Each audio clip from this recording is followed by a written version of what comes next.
नमस्ते, मेरा नाम है प्रेरणा और आप देख रहे हैं ऑर्डिनरी।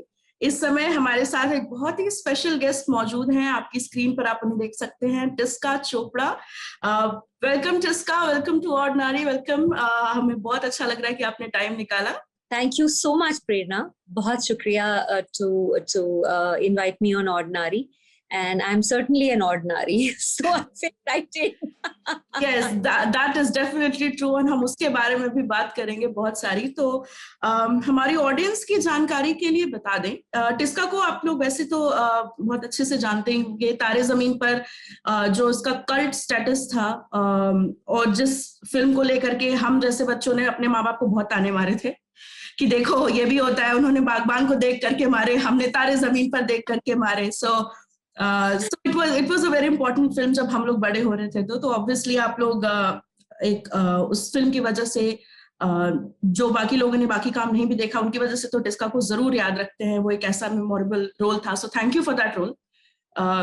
उसके लिए तो सबसे पहले आज हम बात करने वाले हैं टिस्का की बुक के बारे में। बुक का नाम है व्हाट्स अप विथ मी, यानी कि ये मेरे साथ क्या हो रहा है, क्या चल रहा है मेरे साथ। इस किताब के बारे में थोड़ी सी जानकारी आपको दे दूं। ये जो किताब है, ये जो बड़ी होती लड़कियां हैं, 7-8 साल की, 12-13 साल तक की जो एज होती है, बहुत ही नाजुक एज जिसको कहा जाता है, कि शरीर में बदलाव हो रहे होते हैं, आसपास की चीजें आपको समझ में नहीं आ रही होती हैं। तो उस चीज से कैसे नेविगेट करना है, उस चीज को कैसे समझना है, कई तरह के सवाल जो मन में उठते हैं, उन सारी चीजों को लेकर के इस किताब में ये जानकारी दी गई है। डॉक्टर माला अरोड़ा और मालविका वर्मा के साथ उनके सजेशंस और उनके गाइडेंस के साथ लिखा है। So there is also input of that, उनके अपने एक्सपीरियंसेस। और उसके अलावा ये जो चीजें हैं, 12 चैप्टर्स हैं इस किताब में, if I am not wrong. वैसे तो मैंने पूरी पढ़ी है, फिर भी एक बार कंफर्म करना बनता है। तो इसमें 12 चैप्टर्स हैं, अलग अलग चीजों से डील करते हैं। रेड पांडा से ये किताब आई है, जो वेस्ट एंड पब्लिकेशंस की है। तो आप ये किताब वहां से पढ़ सकते हैं, देख सकते हैं, खरीद सकते हैं। इसी किताब पर हम बात करेंगे। सबसे पहले तो टिस्का से ये जानना चाहेंगे कि किताब लिखने का आइडिया आपको कहाँ से आया। प्रेरणा, किताब लिखने का आइडिया मुझे मेरी एडिटर, जो कि मेरे स्कूल से हैं, उनसे आया। उन्हें पता है कि मेरी एक 8 साल की बच्ची है जिसका नाम तारा है, और उन्हें कि मैं इसके पहले भी एक किताब लिख चुकी हूँ जो कि एस्पायरर्स के लिए है, जिसका नाम है एक्टिंग स्मार्ट। ये मेरी दूसरी। तो उन्हें लगा कि मुझे एक letters from a mother to her daughter ऐसे लिखने चाहिए। But what I felt was that इसका स्कोप बहुत बड़ा है किताब का। क्योंकि इंडिया में, हम साउथ ईस्ट एशिया जो हमारी कम्युनिटी है, वो एक यूनिक टू द वर्ल्ड है। जैसे कि इटालियंस का अपना कल्चर है, बहुत स्ट्रॉन्ग फैमिली कल्चर है। जैसे चाइनीज का अपना बहुत स्ट्रॉन्ग फैमिली कल्चर है। ऐसे साउथ ईस्ट एशिया में Indians, Pakistanis, Bangladeshis, this Bhutan, Nepal, ये सब जो सारा साउथ ईस्ट एशिया का जोन है, इसका अपना एक बहुत पिक्यूलियर कल्चर है। वेयर सदियों पहले एक लड़की के जब पीरियड्स आते थे तो उसको सेलिब्रेट करते थे कि अब हमारी बच्ची को फल आ सकते हैं, कि जैसे ये बच्चा पैदा कर सकती है क्योंकि इसके पीरियड्स आ रहे हैं। तो एक सेलिब्रेशन होता था, उसको एक कल्ट स्टेटस मिल जाता था बच्ची को। फर्टिलिटी का सेलिब्रेशन जिसे कहते हैं, ऐसे कहा जा सकता है, बहुत ज्यादा।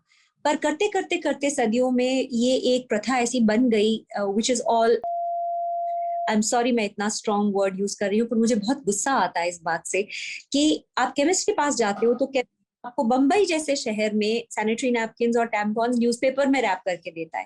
फैमिली में बात होती है, ऐसे बात करते हैं, लाइक व्हाट्स गोइंग ऑन। इस अर्थ की 50% लोगों को उनके पीरियड्स आते हैं और आने चाहिए। नहीं आते तो पीसीओडी हो सकता है, कोई एंडोमेट्रियोसिस हो सकता है, अन्य तरह की प्रॉब्लम्स हो सकती है, पीरियड्स आने ही चाहिए। फिर भी हम इसके बारे में ऐसे वेल्ड रेफरेंसेस, ऐसे छुपा के, ऐसे शैडो एंड लाइट में बात करते हैं। मेरी समझ में ये बात नहीं आती। हमारे घर पे we address everything, and I have made it a rule to do that, कि breasts are called breasts, vagina is called vagina, every body part is called by its name, उसका जो नाम है बायोलॉजिकल, क्योंकि ये बायोलॉजिकल फैक्ट है। इसको 21वीं सदी में हमको इसको छुपाने की कोई जरूरत नहीं है। पर ये कॉन्वर्सेशन, जो पीरियड्स की कॉन्वर्सेशन है, ये मदर को ही करनी पड़ती है अपनी बेटी, फादर नहीं करेंगे। तो मेरा इस किताब को लिखने का मूल कारण ये था कि एक परिवार जहाँ पे एक बेटी है, एक बेटा है, माँ है, बाप है, वो इस किताब को पढ़े, भाई को भी पता चले कि मेरी बहन के साथ क्या हो रहा है, बेटी को तो चले ही चले ताकि उसको कोई अनाप शनाप इंफॉर्मेशन ना दी जाए, फादर भी वो पढ़े, उनको भी समझ में आए। और अगर बेटी को अपने फादर को बोलना है कि डैडी अगर आप जा रहे हो केमिस्ट तक तो मेरे सैनिटरी नैपकिन लेते आना, इसमें क्या बड़ी बात है, क्रोसिन भी ले आते, ये भी ले आते, तो इसमें क्या है, क्या ही हो जाएगा। So I wanted to get fathers involved into the mix. I wanted to get the whole load should not be on the mother. Plus I wanted कि जो ये young लड़कियां हैं, जितना confusing time है, उनको एक फ्रेंडली गाइड, जिसमें आपने डॉक्टर माला अरोड़ा जो कि इंडिया की लीडिंग गायनेकोलॉजिस्ट हैं, उन्होंने पूरा इंफॉर्मेशन फैक्ट चेक दिया है आपको कि किस तरह आज के डेट में क्या क्या क्या अवेलेबल है आपके लिए in terms of sanitary napkin, eco friendly sanitary napkin, bras कैसे अवेलेबल हैं, पिंपल्स के लिए क्या होता है, हेयर फॉल होता है या excessive growth of hair on the body होता है, या आपको अजीब सी फीलिंग्स हो रही हैं। So I have a wonderful psychologist doctor Malvika Verma who's consulted me on the book। तो वो बताते हैं कि आपको ये फीलिंग्स क्यों हो रही है, ये हार्मोन्स क्या चीज है, आपकी बॉडी के अंदर क्यों होते हैं पीरियड्स, क्या हो रहा है आपकी बॉडी के साथ, आपको बॉडी शेमिंग से दूर करता है। So when somebody tells you, कोई आपको ऑन द बैक फुट डालने की कोशिश करता है, क्योंकि जब तक 7, 8, 9 साल के होते हैं बच्चे, उनको एक ग्रुप में डाला जाता है बच्चे। जैसे ही पीरियड्स आ जाते हैं और लड़की वुमनहुड की तरफ जाती है, तो वो लड़कियों को बैक फुट पे डालने की आदत हो जाती है कि नहीं नहीं नहीं पीरियड, किचन अचार को मत हाथ लगाओ, यू नो ये नहीं करो, अब she has to be careful this that. I am saying that अगर लड़कियों को खुद को साइंस पता है तो वो बोलेंगे अचार खराब नहीं होगा, किचन में जाने से कोई प्रॉब्लम नहीं होगा, you have to maintain menstrual hygiene. So we spoken about that. So this is the reason I wrote the book, ताकि लड़कियों को किसी भी तरह की embarrassment या shame या guilt ना महसूस हो, बल्कि period pride महसूस हो, that I'm now capable of birthing a child and that's a very responsible thing and I want to be able to be responsible for that and I want to understand the biology and the science of that. Because मैं जब ये किताब पढ़ रही थी तो इसमें बहुत सारी चीजें, जैसा अभी हम थोड़ी देर पहले भी बात कर रहे थे, इसमें बहुत सारी चीजें ऐसी थी जो पढ़कर मुझे लगा कि through the course of time, जैसे जैसे आप बड़े होते हो, आपको समझ आती है, आप थोड़ा आपका ब्रेन डेवलप होता है, तो आपको वो चीजें खुद समझ में आ जाती है। कुछ आप पढ़ते हो, कुछ आप अपनी कोर्स की किताबों से सीखते हो, कुछ पॉपुलर कल्चर आपको सिखा देता है, तो बहुत सारी चीजें आप थ्रू दैट फिगर आउट करते हो। लेकिन ये किताब पढ़ने के बाद मुझे लगा कि अगर उस मोमेंट पे ये जानकारी मेरे पास होती तो शायद मैं इतना बैफल्ड फील नहीं करती। क्योंकि मुझे याद है हम लोग जब मैं बहुत छोटे शहर में पली बड़ी हूँ, तो वहां पे होली जब खेली जाती थी तो ऐसा होता था कि हम अपने घरों के बाहर चले जाते थे बाल्टी में रंग भर करके, और वो रास्ते में आने जाने वाले जो पड़ोसी हैं, आसपास के लोग हैं, छोटे शहरों को तो आपको पता ही है कैसा सीन होता है, तो उनसे हम होली खेलते थे। जिस साल मेरे पीरियड शुरू हुए उस साल मेरी मौसी ने मुझसे कहा, इवन दो बहुत प्रोग्रेसिव हैं वो, और she was the one who prepared me for it, कि धीरे धीरे बच्चे को समझाना कि तुम्हारी बॉडी में चेंजेस होंगे, मे बी तुम्हें पीरियड्स आएंगे। उस समय मुझे ज्यादा पता नहीं था, but she would be like कि नहीं, तो होता है ना कि बच्चों को थोड़ा सा प्रिपेयर करना, तो उस हिसाब से वो बहुत प्रोग्रेसिव है। लेकिन जब पीरियड्स आए तो उसके बाद जब होली आई उसके 1 महीने 1.5 महीने बाद, तो मेरी मौसी कहती कि अब तुम बड़ी हो गई हो, अब तुम बाहर होली नहीं खेलोगी। तो मैंने उनसे पूछा क्यों, तो उन्होंने कहा कि लोगों को पता चल जाता है कि लड़की बड़ी हो गई है, तो अब तुम बाहर मत खेलो, घर में जितना खेलना है खेल लो। And I was so confused कि मतलब I don't feel any different, I am just the same person. मतलब एक 13 साल की लड़की को क्या ही पता होगा। तो मैं ये सोच रही थी कि जब मुझे डिफरेंट फील नहीं हो रहा तो सामने वाले को कैसे पता चलेगा। थैंकफुली ये अचार वाला और ये पूजा वाला सीन नहीं था घर पे, पर हम में से कई लोग बहुत प्रिविलेज्ड हैं इन सब मामलों में, तो प्रोबेबली वो चीज नहीं झेलनी पड़ती। लेकिन नेपाल में जैसा आपने बताया कि हमारा जो साउथ एशिया है, साउथ ईस्ट एशिया है, उसका अपना एक अलग कल्चर है। नेपाल में छौपड़ी की एक प्रथा होती है जहां पर पीरियड्स होने पर लड़कियों को और औरतों को बाहर झोपड़ी में रहना पड़ता है, और उन 3 दिन 4 दिन वो घर वालों से मिल नहीं सकती, उनके लिए अलग बर्तन होते हैं। कितने ऐसे केसेस आते हैं जब सर्दियों में वहां उनकी डेथ हो जाती है, वो अंदर अलाव जला करके सोती हैं और चूंकि फायर कंज्यूम्स ऑक्सीजन, तो वो पूरा दम घुट करके उनका वहां पे उनकी डेथ हो जाती है। तो इस तरह के कई केसेस सामने आते हैं। तो ये जो टैबू वाला कल्चर है, मेरी एक फ्रेंड है मेरे साथ सेम स्कूल में पढ़ी, उसके मम्मी पापा भी बहुत लिबरल हैं, बहुत प्रोग्रेसिव हैं, लेकिन जब भी उसको पीरियड्स आते थे वो किचन में नहीं जाती। वो छुट्टी ले लेगी, बोलेगी कि मेरी मम्मी को पीरियड्स आए हैं तो किचन में जाने के लिए कोई नहीं है तो मुझे जाना होगा, या फिर अगर मुझे पीरियड्स आए हैं तो मम्मी जाएंगी। इस तरह की चीजें बड़े होते हुए हमने देखी। एंड प्लस जो हॉर्मोन्स की आपने बात की, वो तो मतलब अलग लेवल का वो होता है, मतलब दिमाग की दही हो जाती है, आपको समझ में नहीं आता। सो आई वाज थिंकिंग कि जब आप ये सारी चीजें लिख रहे थे, एंड यू मेंशन कि आपकी 8 साल की बेटी है, मैं उस बारे में भी बात करना चाहती थी कि आपकी एक 8 साल की बेटी भी है, तारा। तो जब आप ये किताब लिख रही थी तो क्या आपने उससे भी इनपुट्स लिए, उनसे भी बात की, कुछ आपने उनसे पूछा, उनको उनसे समझने की कोशिश की कि उनका क्या नजरिया है, what kind of questions she might have, इस तरह का कुछ कोई बातचीत?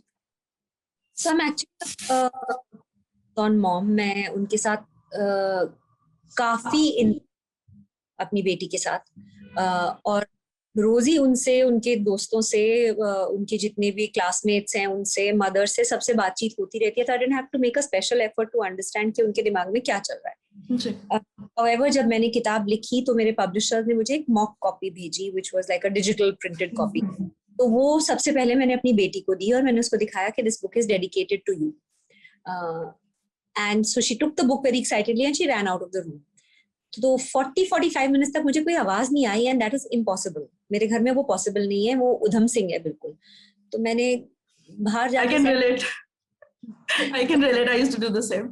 तो बाहर देखा, and she was sitting with the book curled up in one corner and she was reading it. So I asked her, okay, you're liking it? So she said, yeah, mama, yeah, go. So then she was reading it. So she finished reading it in 2 sessions of about 45 minutes each. And I asked her, did you like it? She's saying, when she really likes something, she'll not make a big noise. She goes quiet. She said, yeah, I liked it. Then she came up to me after half an hour and she said, you know, we talk about boys, mama. So I said, I have some idea. Yes. So I think, and her other reaction was, I don't want my periods. I don't want to grow up. How boring is it to be bleeding? I said, no, but it's a part of growing up. It's fun. It's nice. So, but the topic was introduced to her. Now, ab detail mein baat karenge jab when it comes to it. But at least she's got a sense of it. And there are doodles in the book which Akanksha Agnihotri, my wonderful artist, has put into it. तो बहुत ही रंगीन, मस्त सी, colourful सी, light सी book है, which I think families के बीच में conversation, कई बार वो awkward जो होता है ना, awkwardness, कि वो start कैसे करें ये बात, ये कहाँ से बातचीत करें. So we've not only talked about girls, but boys की anatomy के बारे में भी बात की है, उसका diagram बना दिया, so they understand, they look at it and it becomes normal for them. It's like, yeah, big deal यार, क्या बड़ी बात है इसमें. जितना हो हाय करके रखेंगे, वो चीज और बढ़ते बढ़ते उनके माइंड में कुछ और ही बन जाती है. So to make it scientific and practical and doable and bring it down to their level where they understand and can feel a freedom based on science. So इस किताब, जैसे हम बात करते हैं टैबू की, बात करते हैं कॉन्वर्सेशन की उस टैबू के आसपास, कि उस चीज को लेकर के थोड़ा सा ओपन अप हो. सो जैसे आपने इस किताब के बारे में कहा कि this is also about starting a conversation around the taboo. सिर्फ वो लड़कियां ही नहीं जो इस एज में है, सिर्फ वो ही नहीं, उनके फैमिली मेंबर्स, उनके साथ रह रहे जो लोग हैं, जो उनको देख रहे हैं इस फेज से गुजरते हुए, वो भी सीख सकें, वो भी समझ सकें कि क्या चल रहा है, what are the topics and what are the things that we need to talk about. लेकिन एक एटीट्यूड है जो आई थिंक मैंने भी देखा है और मेरे साथ की कई लड़कियों ने भी ये चीज महसूस की होगी. लोग कहते हैं कि ये सब तो पता चल ही जाता है उम्र के साथ. When you need to know, you will know. हमें तो किसी ने नहीं बताया. लाइक अगर मेरी नानी जैसे थी या मेरी मम्मी है, वो कहेंगे उम्र के साथ सब समझ में आ जाता है. Even if the thing that you talk about boys or the hormones or the feelings that you get after a certain point, जब आप थोड़े से बड़े हो जाते हो, the craving for physical intimacy also comes and you don't know what to do. तो उसमें ऐसा लगता है लोग आपको ना छोड़ देते हैं फिर वैसे ही, कि हाँ नहीं, जब समय आएगा तो तुम्हें सब कुछ खुद ब खुद समझ में आ जाएगा. You don't have to pay attention. अपना दिमाग पढ़ाई में लगाओ. Just put it aside. तो वो वाली चीज अभी भी कहीं ना कहीं पेरेंट्स के अंदर है। मेरे साथ के या मेरे से जो छोटे कजन्स भी हैं, उनके पेरेंट्स को भी मैं देखती हूँ, तो ऐसा कोई कॉन्वर्सेशन उन लोगों के बीच होते हुए नहीं दिखाई देता। तो उसके लिए क्या करना चाहिए? बिकॉज ये किताब जो लोग पढ़ेंगे वो तो पढ़ेंगे ही, लेकिन उससे आगे अगर हमें इस कॉन्वर्सेशन को बढ़ाना है तो हम क्या कर सकते हैं? You've touched a very important point, प्रेरणा. ये conversation, see, life is such के अपने आप सिखा तो देगी, पर ह्यूमन रेस आगे बढ़ी है क्योंकि पिछली जनरेशन ने अगली जनरेशन को कुछ सीख दी है, और उस सीख के ऊपर हम और खड़े हुए हैं, फिर अगली जनरेशन और बताती है और हम उससे आगे बढ़े हैं। अगर नॉलेज शेयरिंग नहीं होती तो आज हम लोग गुफाओं में ही रह रहे होते और वही सब चल रहा होता। किसी ने किसी को आग बनाना सिखाया, किसी ने किसी को पहिया, जिसने पहले पहिया बनाया उसने घोड़े के पीछे बग्गी लगाना सिखाया, किसी ने एयरक्राफ्ट का साइंस आगे बताया। मुझे ऐसा लगता है कि महिलाओं का जो गर्ल्स का जो प्रोग्रेस है उसमें कहीं ना कहीं एक लैग या एक गैप रह गया था, which girls and women have to fulfill. We have that responsibility. ये हमारे सर पे है कि अगर हम जो प्रॉब्लम्स मैंने फेस की वो मेरी बेटी को नहीं फेस करनी है, उसकी जनरेशन की लड़कियों को नहीं फेस करनी है। तो टाइम ऐसा है कि टुडे इतना कुछ बदल गया है। पीरियड्स तो वही का वही है, पर जिस तरह के सैनिटरी नैपकिन्स अवेलेबल है, वेदर दे आर नैरो और wide, long, thick, thin, biodegradable, panty liners, whatever, hundreds of choices. तो अगर आपको पता ही नहीं है कि ये सब चॉइसेस अवेलेबल हैं तो आप अवेल कैसे करेंगे? तो वो आपकी सहूलियत के लिए है वो सब चीजें। चलो शायद ये सब मैं बात जो कर रही हूँ बड़े शहरों की कर रही हूँ, पर अगर ये बुक फॉर एग्जाम्पल सब्सक्राइब हो जाती है किसी स्कूल में और 4 लड़कियां भी एक क्लास में पढ़ लेती हैं तो अपने फ्रेंड्स के साथ शेयर कर लेंगी, एक बातचीत शुरू हो जाएगी जहाँ पे in a very scientific and a very easy to understand manner उनको समझ में आ जाएगा कि ये जो हो रहा है मेरे साथ, मैं सबसे पहले मैं अजीब नहीं हूँ, मुझे अकेली के साथ नहीं हो रहा है। दूसरा, जो हो रहा है वो क्यों हो रहा है? Because these girls are so bright. I see my daughter and her friends, they have a high bullshit meter. आप उनको कुछ अनाप शनाप देने की कोशिश करो, she look at me like, आप बोल रहे हो, मैं सुन रही हूँ, but I don't buy it, I do not buy it. तो माई होल पॉइंट इज कि अगर वो इतने स्मार्ट हैं तो उनको बता दो ना facts, they'll deal with it, they'll process it in their own way, but put the facts in front of them. So this book is merely putting facts in a very easy to understand manner, जिसमें उनको सहजता से समझ में आ जाएगा कि इसमें क्या हो रहा है मेरे साथ। कोई अनयूजुअल बात नहीं है, सदियों से औरतों के साथ या लड़कियों के साथ ये होता रहा है और होता रहेगा और होना चाहिए, and that's normal and that's biology.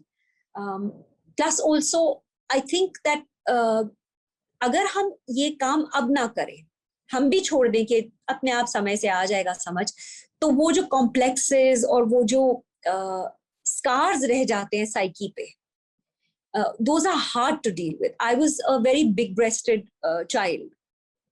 I had early development of breasts. I till today walk with a slight hunch. I have to keep correcting my posture because it was a psychological scar for me. मुझे लगता था कि there's something wrong with me, I'm odd, and I used to be a even आपके आसपास के जो female members थी family की, वो ही कहती थी कि सीना तान के क्यों चल रही हो, झुक के चलो, नजर झुका के चलो। और ऐसे ही तो अगर आप बिल्कुल सीधे होकर के भी चलेंगे ना तो they would point it out. अगर उनको पता होता कि इस तरह से नहीं करना है तो आई एम प्रिटी श्योर बहुत एक पूरी जनरेशन की लड़कियां इस चीज से स्पेयर हो जाती। ये तो मतलब फर्स्ट हैंड जब आप देखते हो ना कि when you are growing up and आप इस तरह की बातें सुनते हो तो they stay with you, of course आती हैं। एंड यू आर सो मैं ये किताब इसलिए इस एज के बच्चों के लिए लिखना चाहती थी क्योंकि ये एज ऐसी है जब वो they are a clean slate, उनको कुछ अनलर्न नहीं करना है। जब आप 18, 19, 20 के हो जाते हैं आपका माइंडसेट ऑलरेडी सॉर्टेड है इन चीजों के बारे में, आपको ऑलरेडी पता है, आपने अपनी जजमेंट्स बना लिए। बट अगर आपको 9, 10, 11, 12 की एज पे पता चल जाता है ये सब चीजें, you are so much more empowered और आप उस नॉनसेंस से बच जाएंगे। Because here's a book which has been written for you.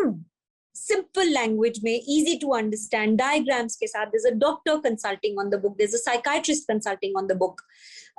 So it's aimed for them कि पहले लिख के फिर मिटाओ, उससे अच्छा कि पहले लिखो ही सीधा सीधा. एक बहुत जरूरी सवाल मेरा ये है कि ये किताब अंग्रेजी में है, इसका हिंदी में तर्जुमा करा करके हिंदी में अगर इस किताब को लाया जाए तो इसका अनुवाद करने की पूरी कोशिश करूंगी. मैं अपने एडिटर से भी बात करूंगी, क्योंकि मुझे लगता है कि अगर इसका अनुवाद हो हिंदी में तो इसका रीच और पेनिट्रेशन, इसकी पहुंच ज्यादा होगी. तो मुझे और जरूरत भी इसलिए है क्योंकि बड़े शहरों में एज वी सेड बहुत सारे चैनल्स ऑलरेडी हैं जिन पे आप बात कर सकते हैं, या आप यू कैन रीच आउट.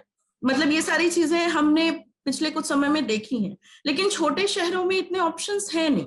और वर्नाक्युलर जो है, जिसको हम और आप अपनी लोकल भाषा कहते हैं, उसमें अगर किताबें जाए ना तो एक कॉन्वर्सेशन अलग लेवल पे शुरू हो जाएगी. आपका सुझाव आंखों पर, मैं अपने एडिटर से आज ही इस विषय पे बात करूंगी और फिर मैं आपको बताऊंगी कि उन्होंने क्या कहा. I am sure they are looking eight.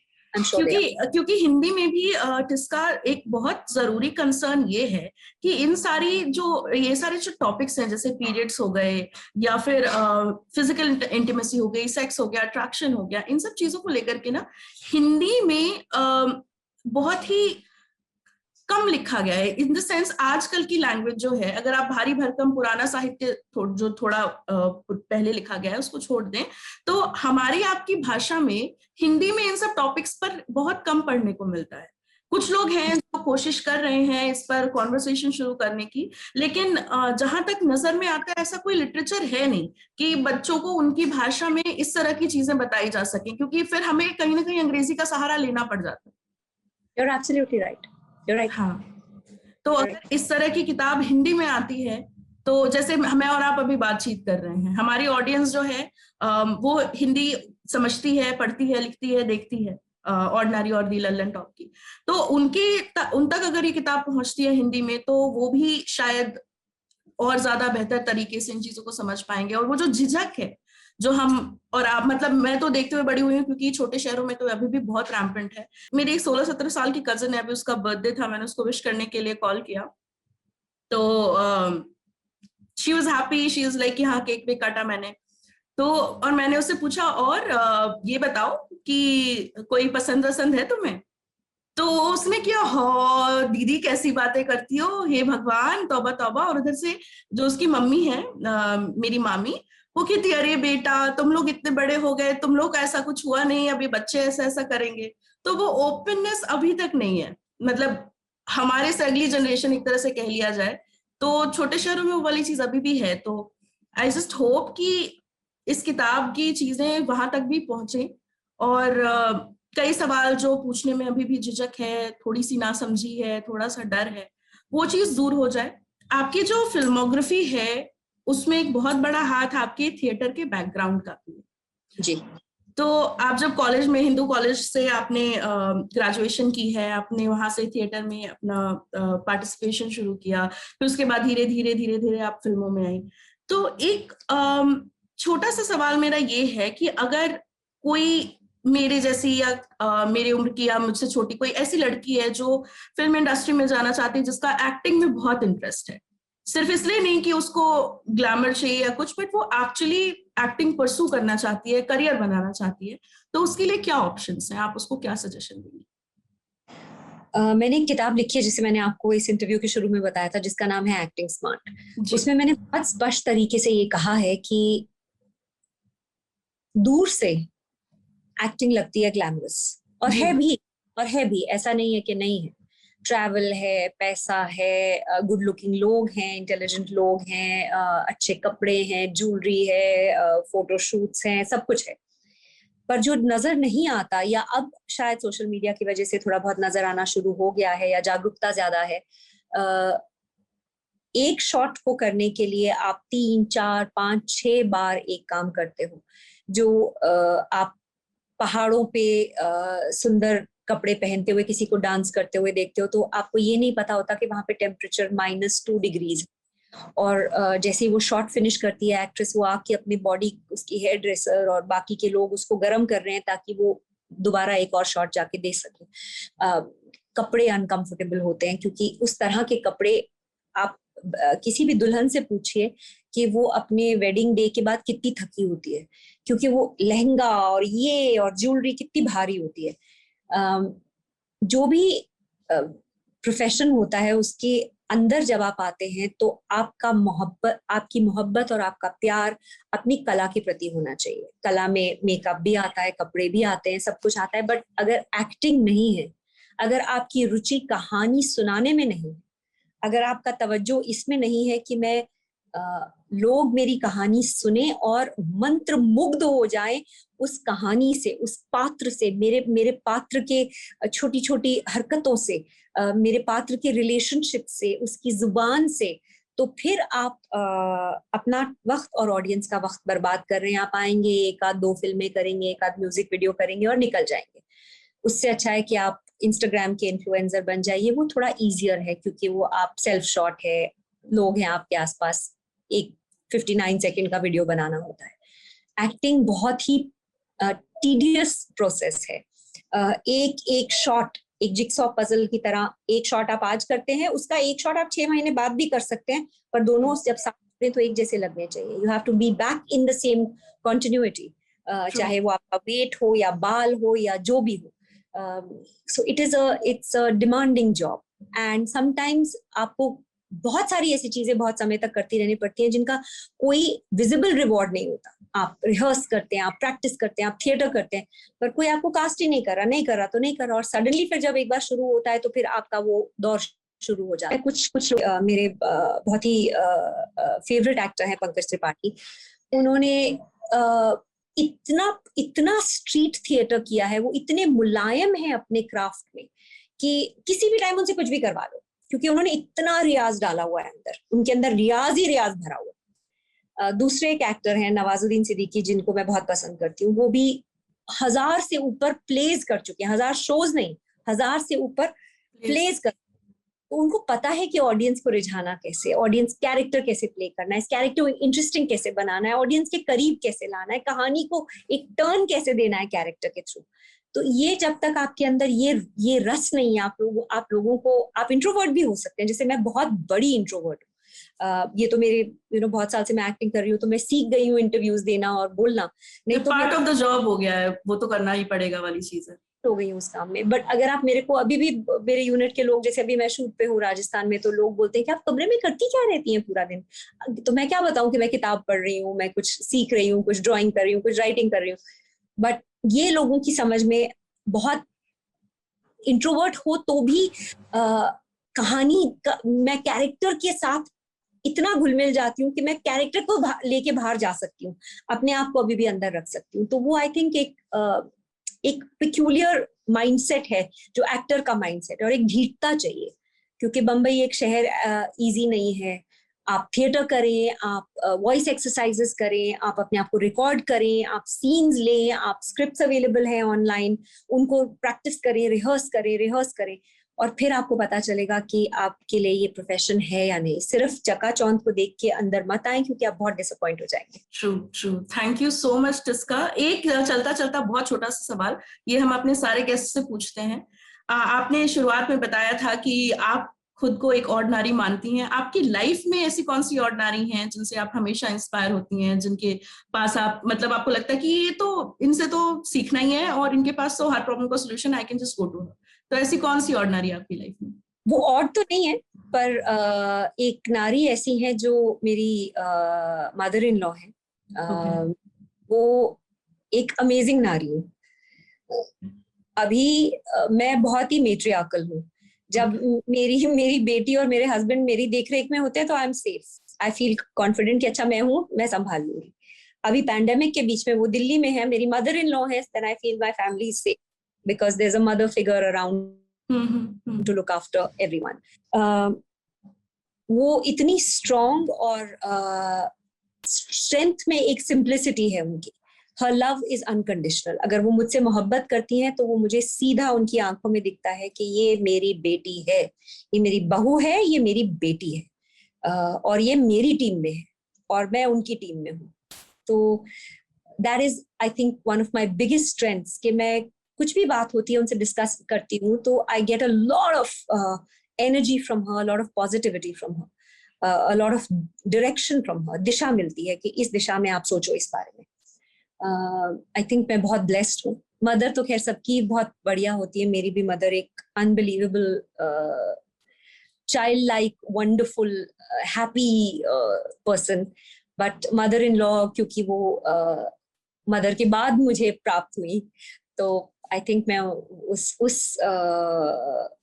उस रिलेशनशिप को भी बहुत मानती हूँ। Thank you so much Tisca, आपसे बात करके बहुत अच्छा लगा। और भी बहुत सारे सवाल हैं मेरे तो, बट वही है कि समय हमारे पास बहुत कम है, बट आई डू होप कि हमें जल्दी दोबारा मौका मिले किसी न किसी मुद्दे पर, किसी न किसी चीज के बहाने ही सही बात करने का।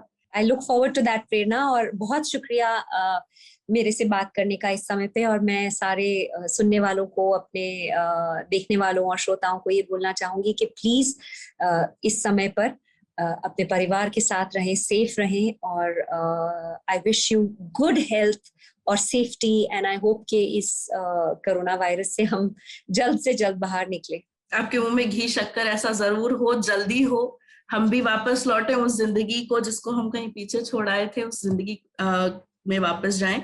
हम बात कर रहे थे टिस्का चोपड़ा से, हम बात कर रहे थे उनकी किताब व्हाट्सएप विथ मी के बारे में। और पढ़िए, देखिए कैसी लगती है आपको ये किताब, हमें कमेंट सेक्शन में जरूर बताइएगा। अगर आपके कोई सवाल हैं तो वो भी आप कमेंट सेक्शन में बता सकते हैं। अगली बार टिस्का से हमारी जब बातचीत होगी तो वो हम सवाल उनसे जरूर पूछेंगे। बहुत बहुत शुक्रिया। मैं हूं प्रेरणा, आप देख रहे थे टिस्का चोपड़ा के साथ हमारी बातचीत और नारी पर। बहुत बहुत शुक्रिया, ध्यान रखिए।